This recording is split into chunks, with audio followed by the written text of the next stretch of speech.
En primer lugar, vaya una disculpa por delante por la deficiencia del sonido y de la imagen en algunas ocasiones de esta entrevista. Problemas técnicos con los archivos de esta grabación han hecho que no podamos disfrutar de una buena calidad audiovisual, pero el valor y la información transmitidos en este encuentro hacen que decida publicarla para su visionado. Al entrevistado que verán a continuación le conozco desde hace muchos años. Es íntimo amigo, con lo que la complicidad en este nuevo encuentro es más que evidente. Siendo niño quedó atrapado y fascinado por el que sería su mayor enigma, los ovnis. Desentrañarlos desde entonces hasta sus últimas consecuencias se ha convertido en su cruzada personal, en su leitmotiv, en una filosofía de vida que muy pocos comprenden, en un compromiso con la verdad, que no se casa con nada ni con nadie. Nuestro periodista, investigador y escritor, con más de 30 años de kilómetros e investigaciones a sus espaldas, se las sabe todas, y es difícil engañarle.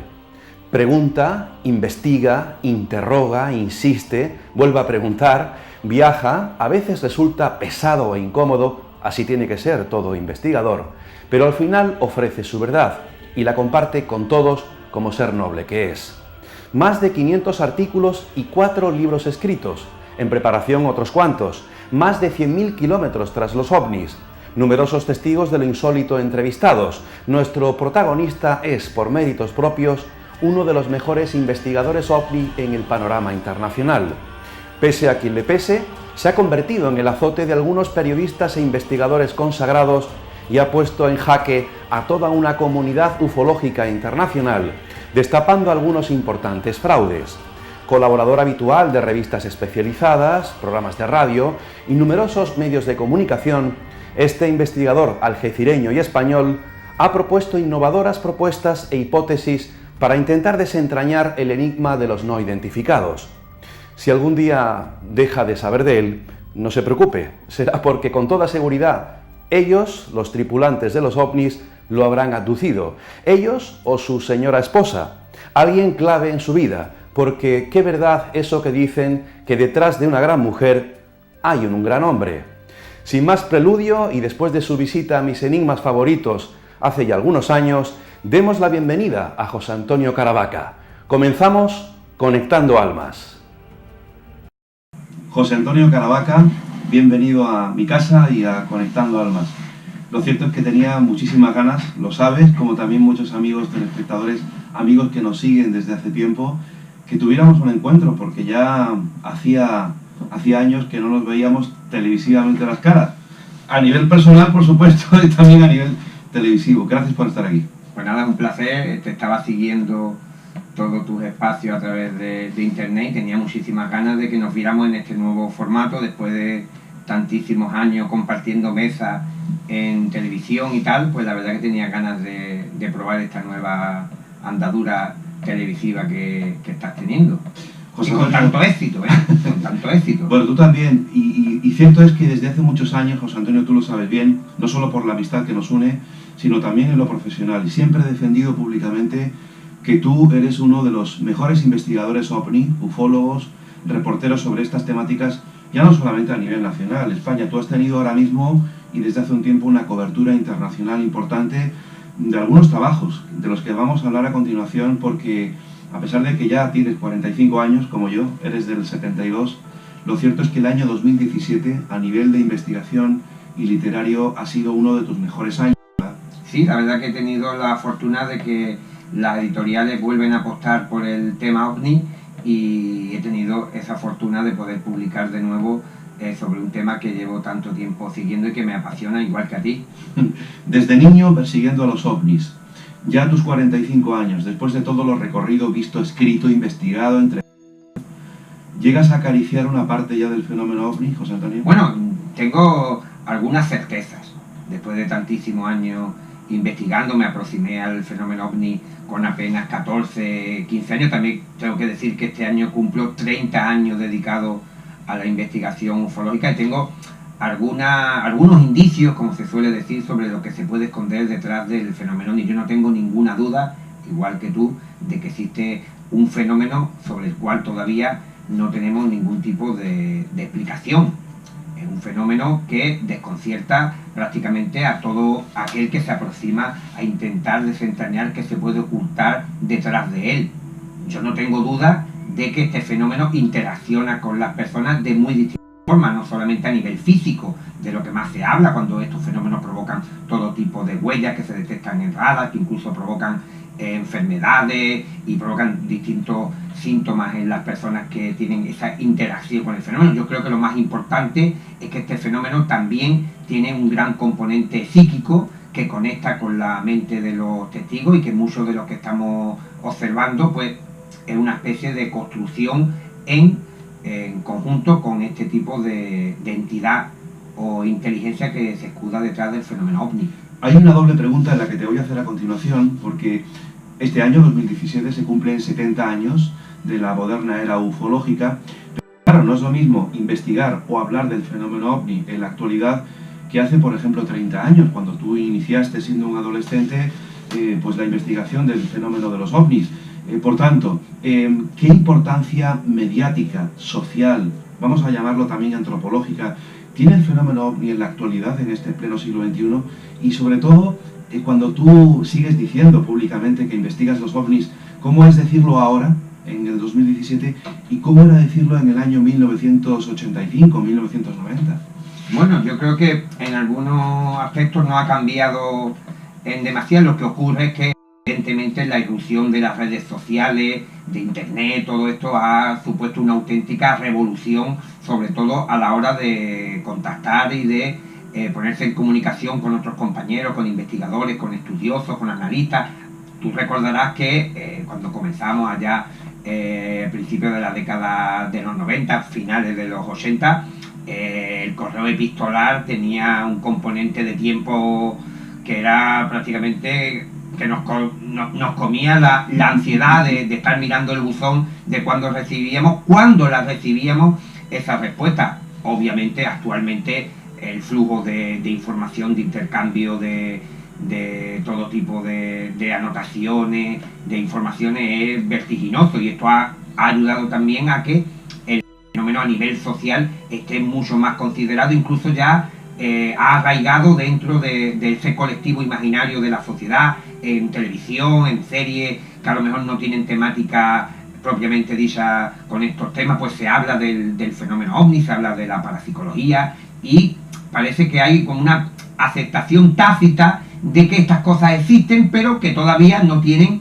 ese reconocimiento a nivel oficial. Pero las conversaciones, por ejemplo, con el presidente salido de Estados Unidos, el amigo Obama, pues él decía que también una de las preguntas más frecuentes que le hacían los jóvenes y la gente en petit comité era sobre el Área 51, sobre el tema OVNI. Entonces hay una aceptación tácita popular a nivel de popular que la gente comenta el tema OVNI, pero todavía en ciertos aspectos, y cuando escalamos quizás en este escalafón social y ya entramos con el tema militar, con el tema científico, pues todavía hay cierta reticencia, pero se ha avanzado muchísimo desde esas primeras décadas de investigación, y ya, como digo, es una cosa que se ve normal si en una serie de televisión sin ningún tipo de conexión con el tema pues se menciona el tema OVNI, como incluso hay series en España como la de Amar en Tiempo y tal. He visto que hay algunas referencias al tema OVNI, a los investigadores, a CESMA, al caso Humo, y eso es una cosa. Incluso en la serie El Caso también se habló de humo y tal. Entonces creo que a nivel social pues está más o menos aceptado. José Antonio, ¿se hace mejor periodismo de lo desconocido y concretamente de los OVNIs en la actualidad que el que se hacía hace 30, 40 años? Bueno, creo que ha cambiado por lo que estamos comentando, con el tema de las diapositivas de Roswell, que es un controvertido asunto que conoce perfectamente. Sin la existencia de las redes sociales hubiera sido imposible que yo hubiera podido coordinar un grupo internacional, cada uno en su punto de origen, desde los lugares más distantes del planeta, y poder trabajar al unísono.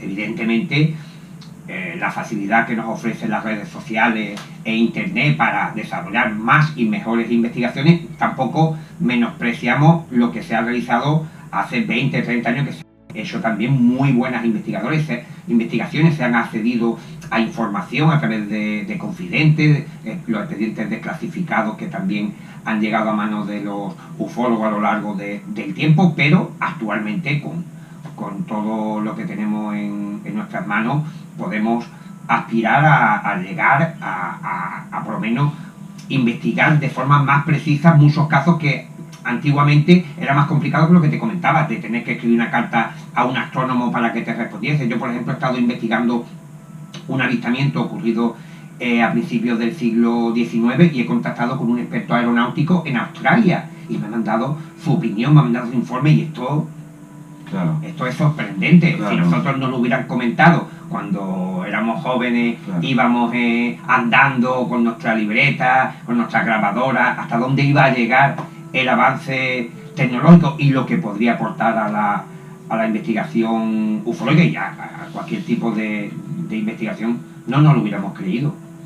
José Antonio, antes de entrar ya en temática concreta y en contenido y bucear un poquito en tus libros, los que se han sacado este año 2017, cuando tú en tu intimidad, en tu casa, cuando estás escribiendo seguramente de noche sobre los ovnis y miras hacia atrás en tu propia trayectoria y biografía personal, ¿qué queda de aquel José Antonio Caravaca que salía con su grabadora, con su cámara de fotos en busca de lo imposible? En el campo o en cualquier lugar, siguiendo el rastro de los ovnis, y el José Antonio Caravaca de ahora, ¿cuánto queda de aquel? ¿Hay mucha diferencia? Pues yo creo que no, yo soy el primer sorprendido y la gente de mi alrededor también, porque yo prácticamente conservo ese mismo entusiasmo y esa misma ilusión por investigar que tenía hace 30 años. Yo incluso pensaba que con el tiempo esta enorme curiosidad que yo tenía por conocer, por investigar, por recorrer distancias que me separaban del testigo, por viajar, pues se iban a ir mitigando y no, esto es como una especie de monstruo que tenemos en nuestro interior, aquel que está, yo lo llamo bendecido por el don de la curiosidad. El don de la curiosidad te lleva a conocer muchísimas cosas, no solamente en el tema, sino que te lleva a querer conocer, a viajar, a conectar con personas, a charlar, a profundizar en muchos misterios de la vida. Y yo creo que tengo esa curiosidad, es un enorme volcán que no se mitiga, que no se apaga. Y actualmente yo prácticamente, incluso alguna gente que me conoce desde hace ya bastante tiempo, te sorprende que todavía hable con la misma vehemencia del tema ovni, que me llene tanto y una de las pasiones que también he descubierto con a lo que te refería, con el paso del tiempo, es mi afición por escribir. Prácticamente no sé cómo conservo todavía las yemas de los dedos, pero es una pasión que ha ido también creciendo, que me encanta escribir, contar lo que en estos 30 años he ido recopilando, investigando, documentándome, pues actualmente pues, es una de las cosas que más me llenan. ¿Cuántas veces te la has intentado colar intencionadamente con los ovnis, Caravaca? Bueno, intencionadamente o no, bastante porque hay gente que... ¿Por delante o por detrás? Sí, bueno, lo que la gente intenta es que tú les prestes atención muchas veces y por ello te mandan materiales, te mandan informaciones, te mandan casos que no son dignos de investigar, por decir un término suave. Lo que ocurre es que hay otro tipo de investigaciones, por ejemplo, en el tema de las diapositivas de Roswell, que ya hay un montaje y hay una predisposición a mostrar una información concreta y con medios de comunicación de por medio, con un evento de por medio, con investigadores de prestigio de por medio y por tanto hay también que hacer una pequeña criba entre informaciones que te llegan a título personal de gente o determinados investigadores o determinadas personas testigos que te envían fotografías, filmaciones y que se ven que no tienen ningún tipo de, como digo, de interés, y otra cosa sería grandes fraudes que también han llegado a mis manos y que hemos tenido la suerte de resolver y sobre todo de denunciar públicamente.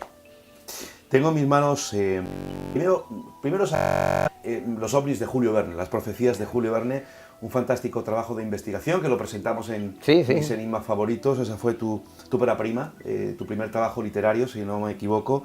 Y en mis manos tengo, bueno, pues ha llegado ahora a mi casa de España, Expediente Roswell, el informe definitivo, con el prólogo del buen amigo, periodista y escritor Javier Sierra, de Ediciones Oblicuas. Aquí está este trabajo, indispensable en la biblioteca del investigador, del curioso, del buscador. Un trabajo exhaustivo, el cual he estado durante un par de días el tiempo que he tenido pues haciendo, profundizando en él. Y hay un pasaje, José Antonio, obviamente no lo vamos a revelar completamente en esta entrevista, pero hay un pasaje, curiosamente, que hablo al azar el libro y me encuentro con un momento que no voy a olvidar nunca, que es un programa que hicimos en la Noche de Misterio en Mijas, aquí, la Noche de Misterio Mijas 3, que la dedicamos a la tercera o cuarta edición, creo que fue la cuarta edición de Noche de Misterio. Sí. Hablamos del fenómeno OVNI, junto con otros compañeros, Lorenzo Fernández, Francisco Contreras, Josep Guijarro. Sí, ¿verdad? Estaba Una noche mágica dedicada a los OVNIs. Y tú avanzabas ahí algo relacionado con Roswell y que está en este libro, algo sobre unas diapositivas.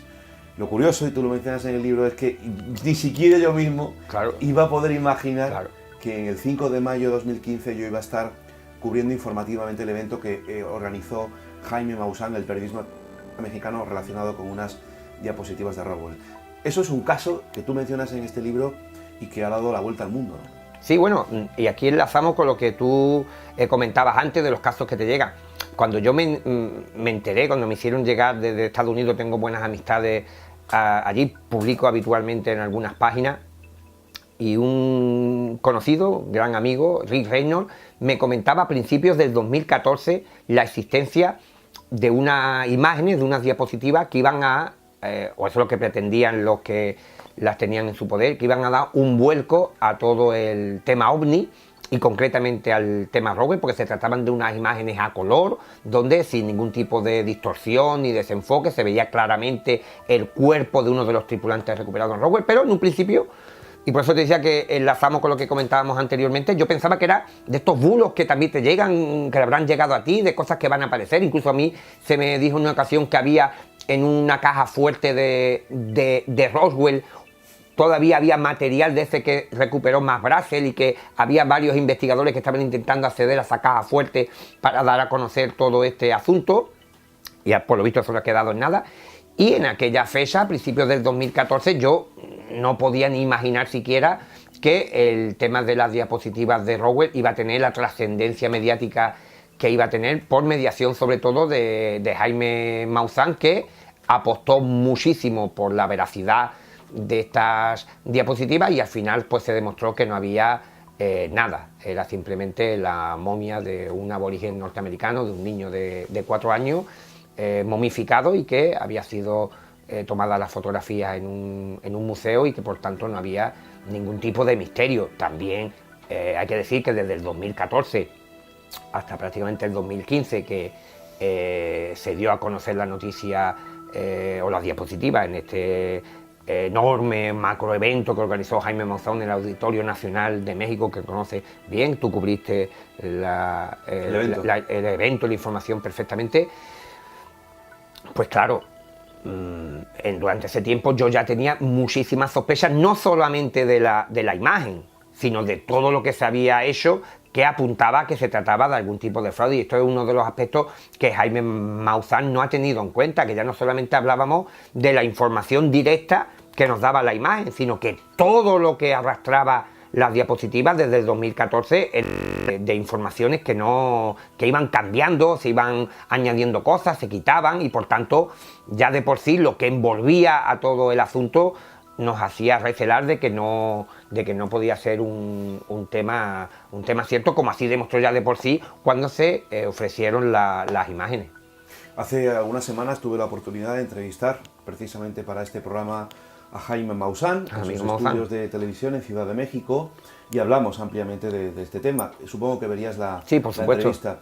¿Algo que decir, José Antonio, de lo que él dijo en esa entrevista? Pues eso, que sigue equivocado. Él ha apostado, hay que decir públicamente, que también el bueno de Jaime Maussan fue el último que se unió al desfile de despropósito en torno a las diapositivas de Roswell. Esto fue un asunto que investigaron ufólogos norteamericanos de cierto peso, como Don Smith y tal. Bueno, Kevin Randolph en su fecha, pero sobre todo se pidió disculpas. Se pidió Tom Carey y Don Smith fueron los investigadores que siguieron el tema. Anthony Bragalia, ellos apostaban por la realidad de las diapositivas Roswell, y eso fue lo que yo creo que dio a Jaime Maussan de que estos señores no podían estar equivocados. Y él también, no vamos a decir que miente, pero que sí que ofrece una versión un tanto cambiada, sobre todo cuando él dice que él consigue llevar el evento a México para la presentación de la fotografía. Simplemente es que estos ufólogos norteamericanos no consiguieron que ninguna cadena de televisión, ninguna cadena de documentales y ninguna institución norteamericana quisiera pagar a los propietarios de las diapositivas por crear este evento para mostrar las diapositivas, y Jaime Maussan fue la única persona que se ofreció a pagar a los propietarios de las diapositivas por mostrar estas imágenes al público.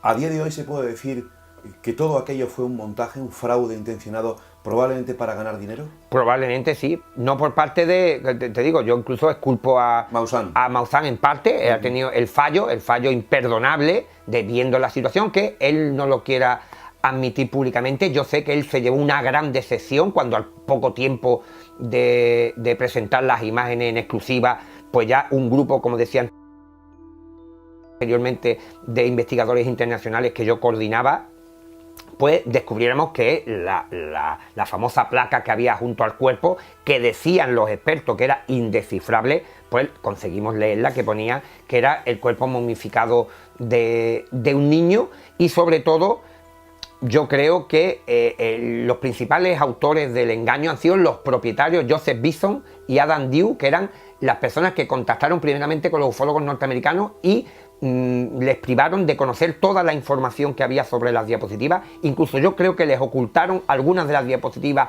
que demostraban que todo era un cuerpo momificado de un niño en un museo, porque incluso entre las fotografías que se presentan son la 9 y la 11, falta la 10.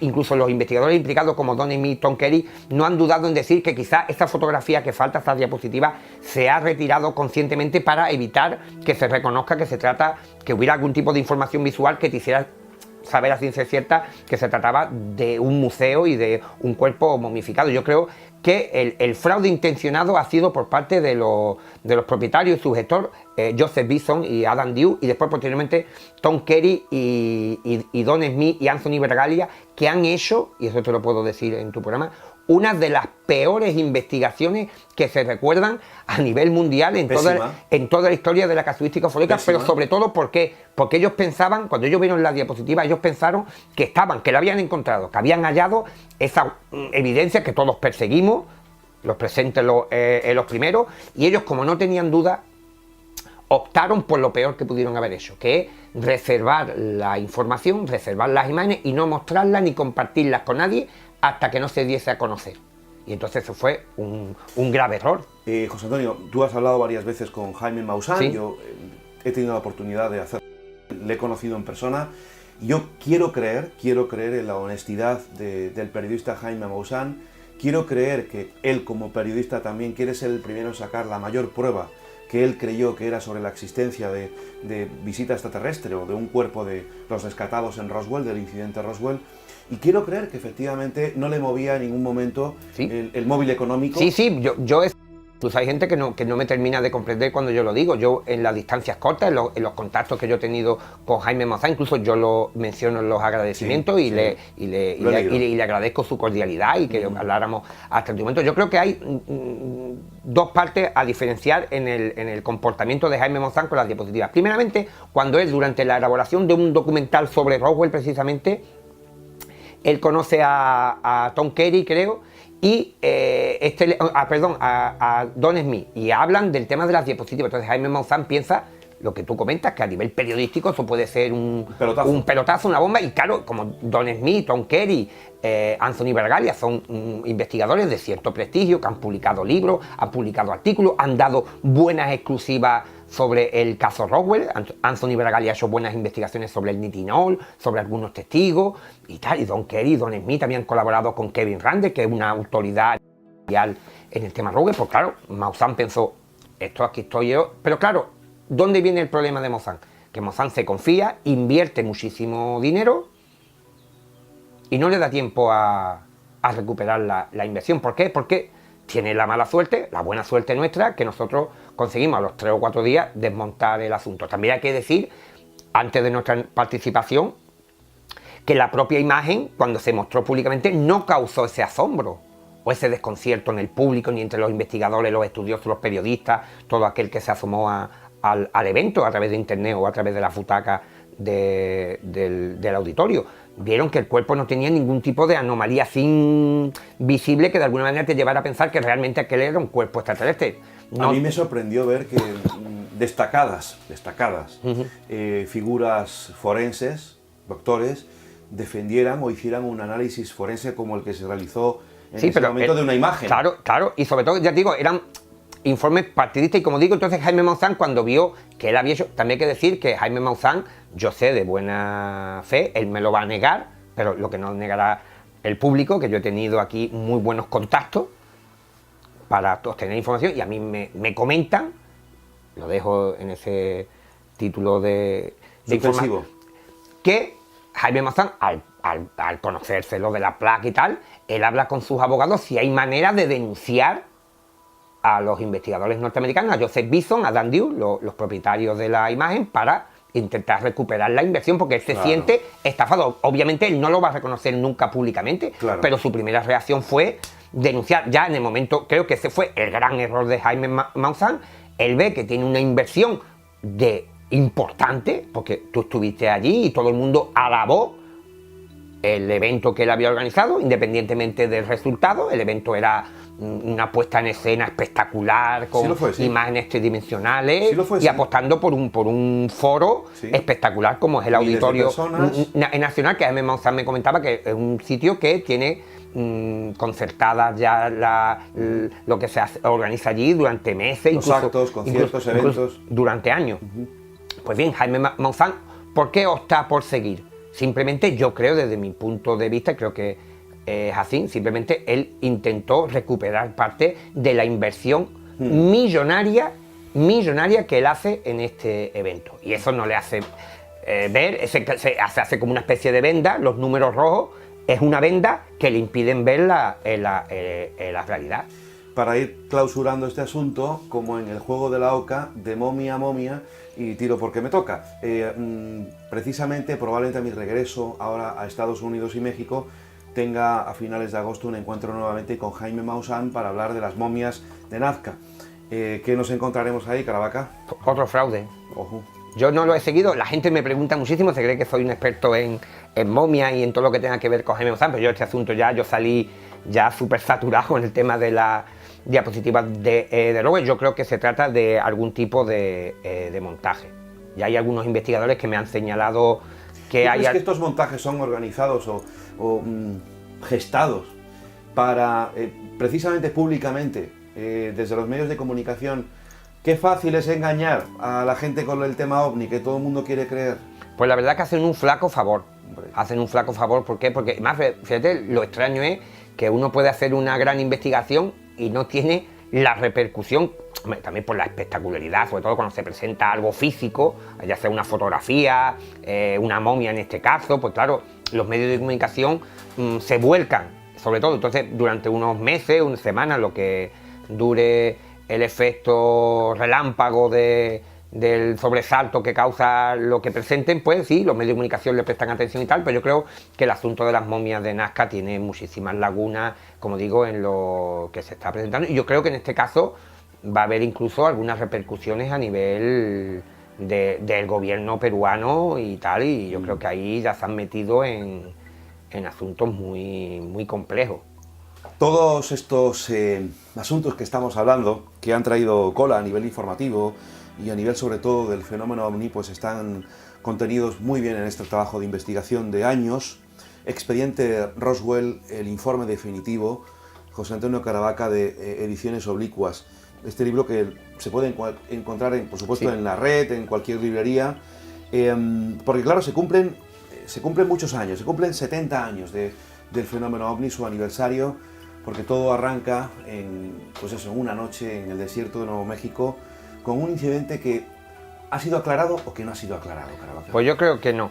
Todavía existe muchísima incertidumbre sobre lo que ocurrió en el desierto de Roswell en aquel lejanísimo verano de 1947. 70 años ya nos separan, una barrera temporal que también hace cada vez más difícil poder acceder a testimonios directos de personas que hayan estado vinculados con los restos o con los supuestos cuerpos que se recuperaron en el desierto. Pero yo creo que las sucesivas explicaciones del gobierno para intentar salir de este atolladero que se ha convertido Roswell con el paso del tiempo, pues no hacen sino acrecentar ese mito en el que se ha convertido Roswell, más que ningún otro evento relacionado con los no identificados, en películas, documentales, series de televisión, revistas, libros, en casi cualquier medio se comenta, y sobre todo incluso que no tengan nada que ver con nuestra temática, se comenta sobre Roswell. Yo creo que a día de hoy siguen estando en alto todas las preguntas e interrogantes que nos hemos ido haciendo los investigadores, y yo principalmente he sido uno de los que más se ha sorprendido precisamente al conocer toda la información que hay sobre Roswell por parte de militares que sí estuvieron implicados y que parecen apuntar que hay un secretismo excesivo sobre lo que allí ocurrió. No hay que olvidar que, por ejemplo, que Thomas Dubos, que era el general encargado de toda la zona militar de Nuevo México, en la cual estaba la base de White Sands, estaba Roswell, que tenía armamento nuclear. En White Sands, por ejemplo, se estaban probando todo tipo de balística avanzada. Pues cuando él recibe una llamada desde el Pentágono del general McCullen, pues este le dice que inmediatamente coja todos los restos que se han encontrado en Roswell, lo meta en una caja y lo envíe a la base de Wright Field para su estudio, y no deja que ni siquiera este militar acceda al material. Y cuando este le pregunta qué ocurre, pues le dicen desde el Pentágono que ese asunto, lo que se ha recuperado en Roswell, lo que ha ocurrido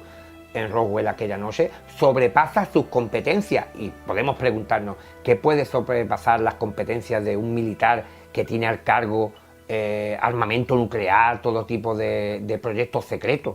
¿Qué es lo que ocurre?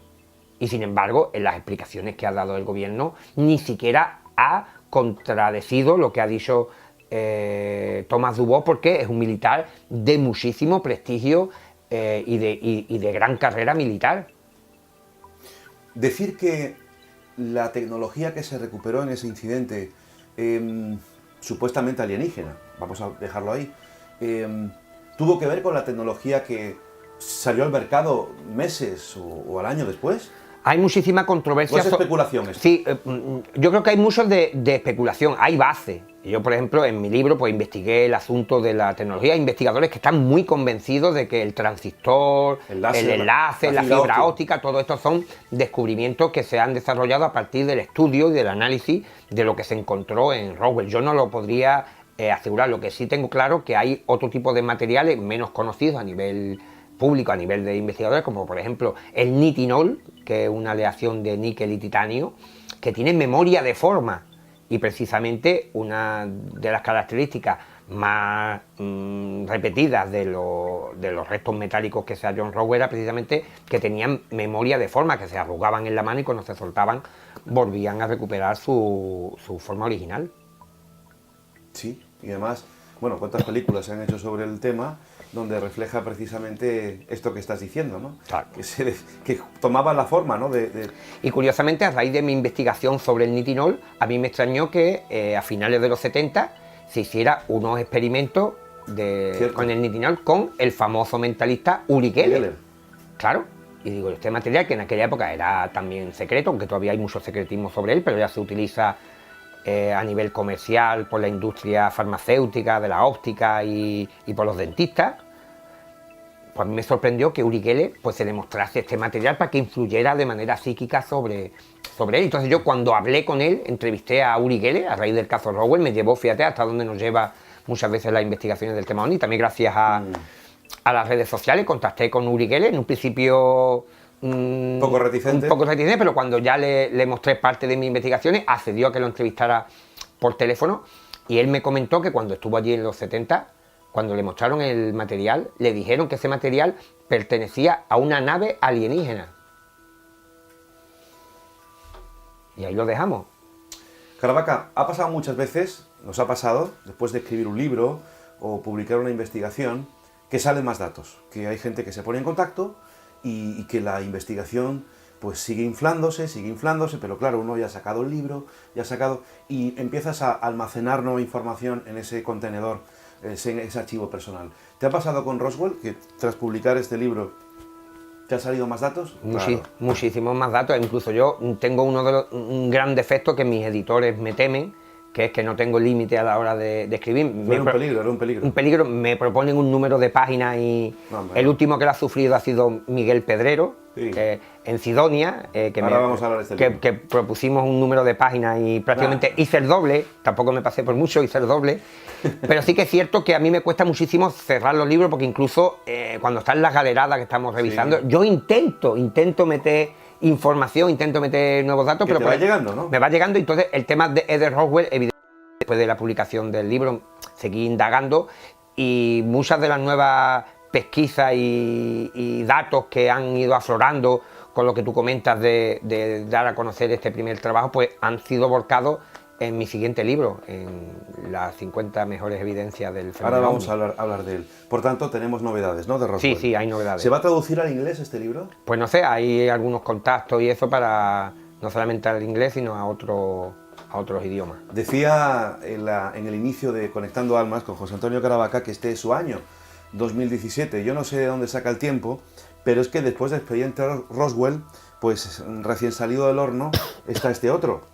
OVNIs, Top Secret, las 50 mejores evidencias, el libro que te hará creer.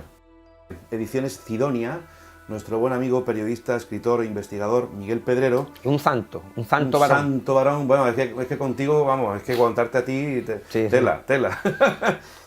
Miguel Pedrero te publica este libro, las 50 mejores evidencias. Reunir en ¿cuántas páginas? En casi 400 y pico, opiniones de investigadores de las que tengo el honor de participar, junto con la de otros compañeros. También hay que decir que en todos mis proyectos editoriales, no sé cómo te las arreglas, pero acabas inmiscuido ahí y sales ahí o en tus viajes o en tus aportaciones, o incluso casos que hemos investigado conjuntamente. En este libro no solamente está tu aportación en la pequeña entrevista que te hago, sino también de un caso que investigamos muy cerca de donde nos encontramos, en el Torcal. Sí, claro que recuerdo aquella historia, donde un testigo recogiendo plantas, ¿no?, y una especie de huevo, ¿no? Sí. Junto con unos seres alrededor. Claro, me acuerdo de aquella historia. Ese caso llevaba mucho tiempo inédito en nuestros archivos y creí que era un momento adecuado en relación con otros eventos que comento en el libro, y la verdad que creo que va a sorprender al lector.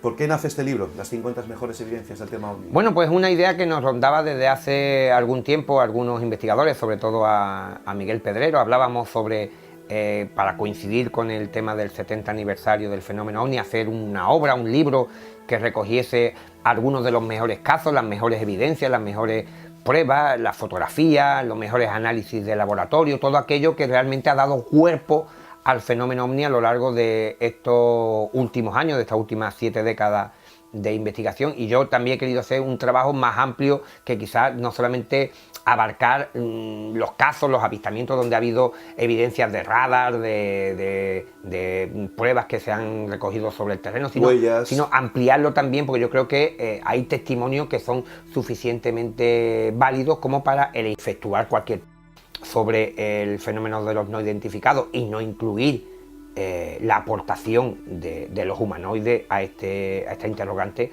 que es un grave error. Yo he creído aportar y reunir todo lo más interesante y lo más documentado que ha ofrecido este fenómeno que nos apasiona, el tema de los objetos voladores no identificados. Hoy en día, en este siglo XXI, año 2017, ¿quién no tiene un teléfono móvil?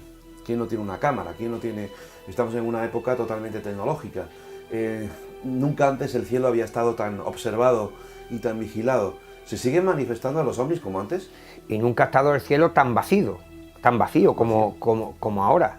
Resulta que es una paradoja que durante la década de los 50, 60, 70 la gente veía estos objetos a pocos metros de distancia. Si hubieran tenido algún tipo de cámara, de teléfono móvil, pues lo hubieran podido registrar, lo hubieran podido grabar, y sin embargo ahora, como tú has apuntado perfectamente, que nos encontramos en una era tecnológica, que incluso un niño de 10 años tiene un smartphone con una cámara con una resolución superior a las cámaras profesionales de la década de los 70, pero se ha notado este desconcertante comportamiento evasivo del fenómeno OVNI, que en las últimas décadas, prácticamente desde finales de los 90, ha habido un retroceso, sobre todo en los grandes encuentros cercanos aquí en Europa y en Estados Unidos, que se suelen producir eventos o casos relacionados con los visitantes de dormitorio, con experiencias más etéreas, lo que son los encuentros de toda la vida, aquellos que recopilaba, por ejemplo, Juanjo Benítez en sus libros y otros tantos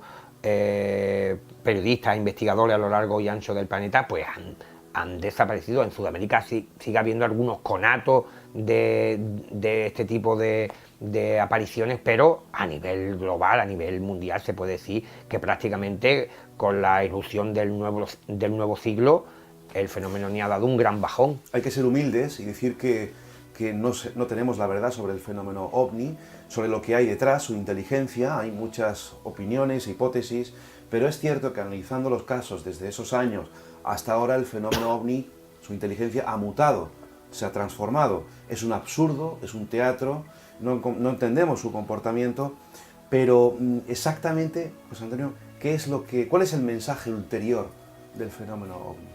Yo creo que lo principal es que a la hora de analizar, de afrontar la investigación de estos sucesos, una vez recopilado, una vez encuestado sobre el terreno, que es cuando uno está reposado en su despacho, en su biblioteca y tal, creo que ha habido un craso error de intentar encajar la hipótesis extraterrestre con los casos antes de que tuviéramos la suficiente información sobre el fenómeno.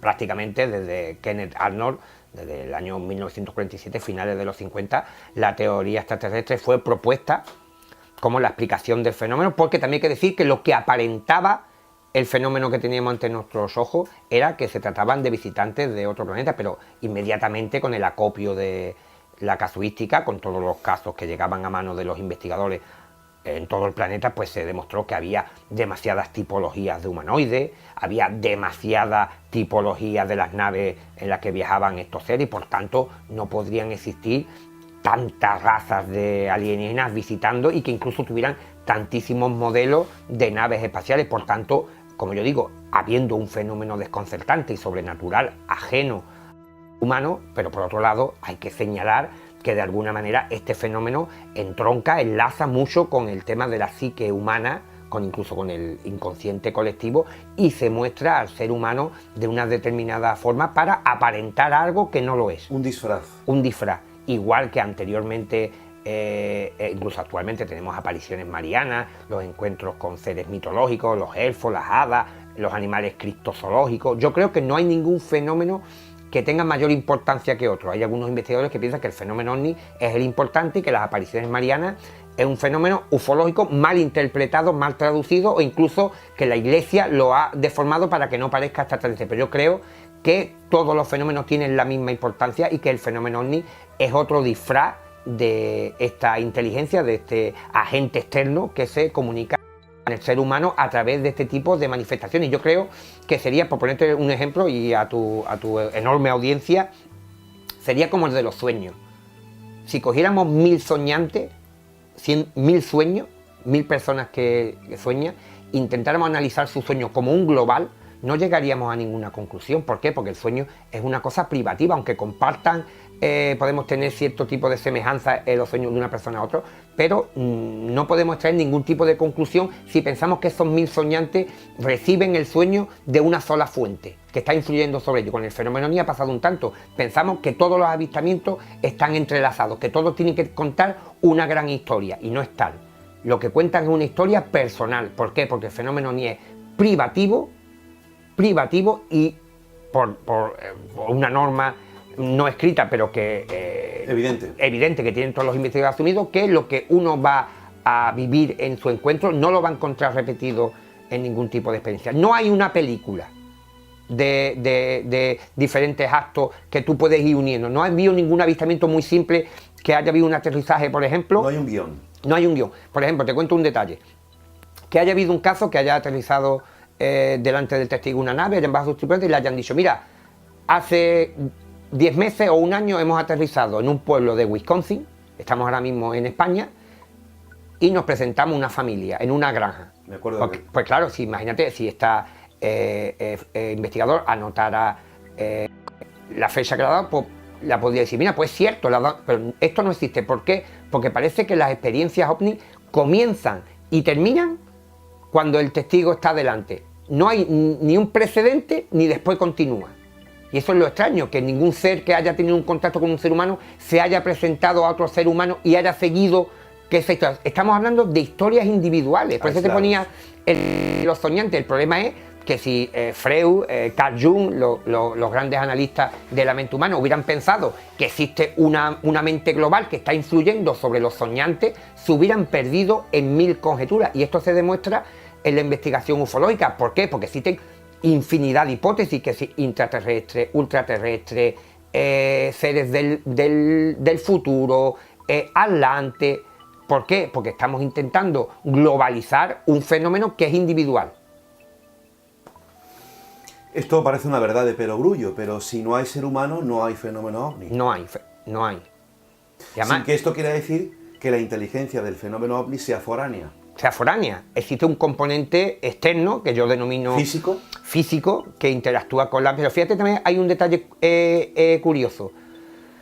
Hablábamos antes, las huellas que encontramos después de un aterrizaje ovni son todas las huellas que cualquier persona asocia al despegue o aterrizaje de un artefacto humano.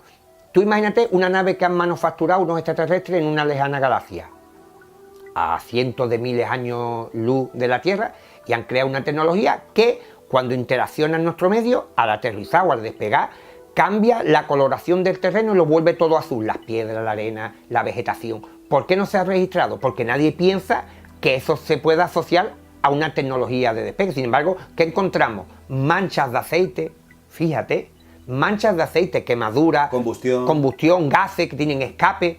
Pero esto no quiere decir que el testigo se lo esté inventando, sino que el fenómeno, esta inteligencia no aporta tampoco mucha información. Esta inteligencia simplemente utiliza el contenido inconsciente de las personas, de lo que hay en el ambiente, para crear su manifestación. Él no aporta nada, él no quiere demostrar nada, por eso no hay tampoco ningún mensaje realmente trascendente dentro de la ufología que haya llevado a descubrir nada nuevo.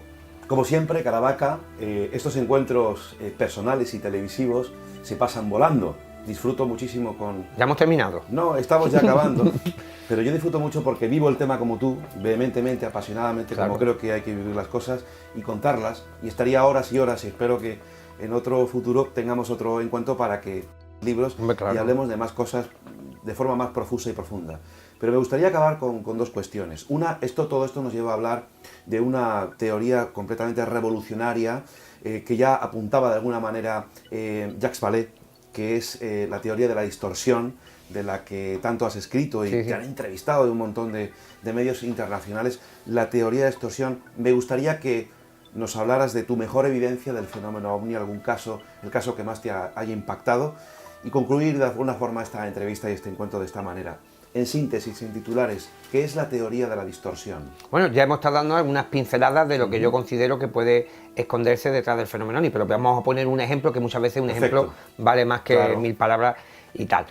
El caso de Betty y Barney Hill, este matrimonio que en la década de los 60 decía que había sido abducido, secuestrado por un extraterrestre. Pues bien, Betty vio en el interior de la nave un mapa que le mostraron los seres, que era un mapa estelar de estrellas y tal, donde había rutas comerciales. Pues bien, esta mujer, bajo hipnosis, pudo reproducir el mapa que había visto en el interior de la nave. Durante mucho tiempo se especuló y se dijo que aquello era la mejor evidencia de que el fenómeno ovni era extraterrestre, porque incluso hubo una profesora aficionada al tema ovni, Marjorie Fish, que dijo que había encontrado que aquel mapa se correspondía realmente a un grupo de estrellas de Zeta Reticuli, pero observadas desde otro punto del universo, y que aquello era una prueba de que esta mujer no se había podido inventar la historia. Curiosamente, investigando sobre mi teoría de la distorsión, un buen amigo, Rick Reynolds, que volvemos a mencionarlo, me comentó que en el salón de actos donde se reunía Betty y Barney Hill con un grupo de apoyo a los afroamericanos en Estados Unidos, pues había un mapa de la Segunda Guerra Mundial, concretamente el del desembarco de Normandía, y mi sorpresa fue cuando comparé ambas cartografías, vi que coincidían. Simplemente cuando esta mujer entra en contacto, lo que explicaría la teoría de la distorsión, cuando entra en contacto con este agente externo, con esta inteligencia, ve que tiene en su interior este mapa que ella ve normalmente, lo distorsiona, porque ahí la teoría de distorsión, porque si presentase el mapa del desembarco de Normandía, pues diría, esta mujer que hace aquí el mapa. Sin embargo, lo que ve es una distorsión y se lo presenta como si fuera un mapa estelar, pero el mapa es el mismo. Y esto quiere decir que el contenido que, sobre todo, yo invitaría a los que nos están viendo, a los investigadores, telespectadores, a los estudiosos, que cuando hay un caso donde hay un elemento realmente único, que no se repite, por ejemplo, ya no ha habido otro testigo que haya visto un mapa estelar, pues ese recurso pertenece a la mente del testigo y es fácilmente de encontrar y verificar. Y fíjate que a Betty Barney Hill no le muestran el mapa en una tablet, en un dispositivo electrónico que en los 60 fuera desconocido, y dijese la gente, bueno, ¿y cómo que le muestran el mapa como en un aparato de plástico? Sino como en una pizarra, ¿no? Una pizarra, pero pequeña. No, se lo muestran en un mapa enrollado. Claro. Lo que había en la época. Lo que había en la época, y por eso dicen que el fenómeno, cuando dicen, por ejemplo, ahí yo tengo mi diferencia con Jacques Vallée cuando él habla de que el fenómeno ni se va adaptando a la época en que se manifiesta. Al contexto cultural, histórico. Simplemente el fenómeno es sincrónico al ser humano. Al ser humano. Entonces, no al momento histórico. No al momento histórico. Si hay alguien que en los 60 tenga una gran imaginación, su encuentro va a ser muy rico en detalle y en factores. Sin embargo, si no tiene esa información, no puede utilizarla. Entonces el fenómeno simplemente es sincrónico al ser humano, porque el fenómeno de por sí aporta muy poco. Caravaca, ¿qué pasó en Fátima en mayo de 1917? Pues yo creo que un fenómeno como el que nosotros estamos hablando, el agente externo, cuando contacta con las personas, entra en sintonía con la mente de los testigos por diversas razones y por conjunciones que ni siquiera nosotros podemos aventurar. Pues, pero fíjate, en un primer momento yo actualmente estoy trabajando en un nuevo libro, para variar, y estoy anotando que en las apariciones marianas, las primeras de contacto con estas entidades no son tan explícitas como después se nos cuenta. Al principio Lucía ve una entidad que parece que está liada en una sábana. En la Codocera, en Extremadura, también la niña que ve primeramente estas manifestaciones no ve a la Virgen, sino que ve una entidad oscura encima de un árbol. En Esquioga, en el País Vasco, también los primeros encuentros fueron con entidades indeterminadas. En la antigua Yugoslavia, en Garabandal, también las primeras manifestaciones son, por ejemplo, en Yugoslavia, en Medjugorje, fueron unas apariciones de un ser levitando, como un humanoide gris, alto, flotando sobre el campo. Y yo creo que el fenómeno ovni, en este caso el agente externo, cuando contacta con las personas, va dando pinceladas, y a raíz de cómo el ser humano, el testigo, el observador, tenga esa información, la va desarrollando como un cuadro que está pintando. No hay nada preparado, sino la experiencia como esta conversación, no hay nada preparado, y menos nosotros, que somos un poco bastante bohemios. No preparamos nada, pues lo que surge de una conversación es lo mismo que surge de una experiencia sobrenatural. Se va creando en el momento, no hay.